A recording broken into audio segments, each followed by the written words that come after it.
Mabuti na lang. Sinunod ko ang payo ng aking mga magulang na huwag ako masyado mag-iinom ng kape dahil masama sa aking kutis. Disin sana'y hindi ganito ang aking kutis. Kutis porcelana!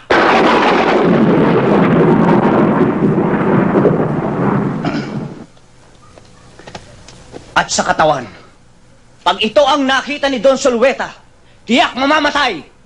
Si Richard Gomez sa inggit!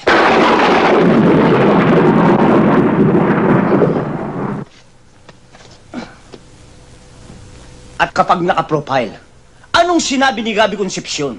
Kaya please lang, huwag kang masyado magdidikit sa babae at baka mapikot ka.